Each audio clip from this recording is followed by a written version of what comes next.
आज देश की जनता ये पूछ रही है कि प्रधानमंत्री ने देश की संसद में आश्वासन दिया था कि 100 दिन में महंगाई को कम करेंगे।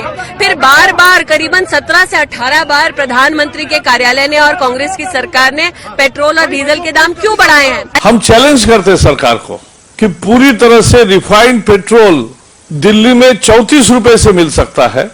मैं आशा करूंगा कि प्रधानमंत्री जी देश की स्थिति को गंभीरता से लें और पेट्रोल के दाम बढ़ाए हैं उसको वापस करें। वैसे बीजेपी के पास बहुत सारी हथियार हैं महंगाई की ओर से ध्यान हटाने का।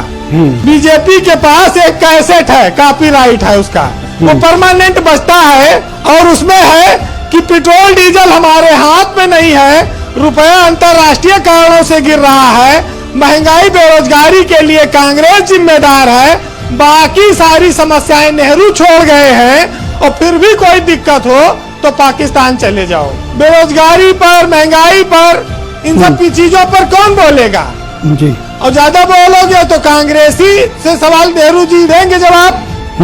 मुंबई में पेट्रोल 93 रुपया 49 पैसे का है और डीजल 83 रुपया 99 पैसे का है, सबसे महंगा पूरे देश में। और कोलकाता में गैस जो है वो सबसे महंगी है। अब बीजेपी देखिए एक चीज तो है, पहले कहती साहब कोरोना था, किसी तरह से हमने देश संभाला और तमाम सारी चीजें, पूरी दुनिया में पेट्रोल डीजल के दाम कच्चे तेल के कम रहे लेकिन हिंदुस्तान में घटा नहीं, बढ़ते रहा। अच्छा कोरोना खत्म हुआ, कहा साहब हमने लोगों की जान बचाई, किसी तरह से जो है अच्छे दिनों के सदमे से लोग बाहर निकले थे, तब तक सरकार ने आत्मनिर्भर दे मारा, अब उसको लेकर लोग झेल रहे हैं।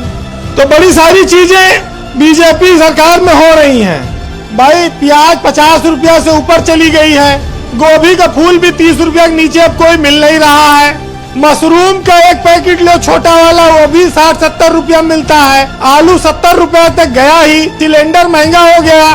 तो किचन तो स्वाभाविक है कि अब कठिन होगा, महंगाई बढ़ी है, अब लोग इस पे चर्चा नहीं करना चाहते, उनको तो बस खाली बीजेपी को वोट देना है और दो, बार बार दो।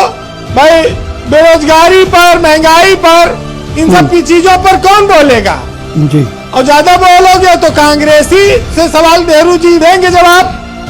वैसे बीजेपी के पास बहुत सारी हथियार हैं महंगाई की ओर से ध्यान हटाने का। संपत सरन एक साहित्यकार है, उन्होंने लिखा है बीजेपी के पास एक कैसेट है, कॉपीराइट है उसका, वो परमानेंट बजता है और उसमें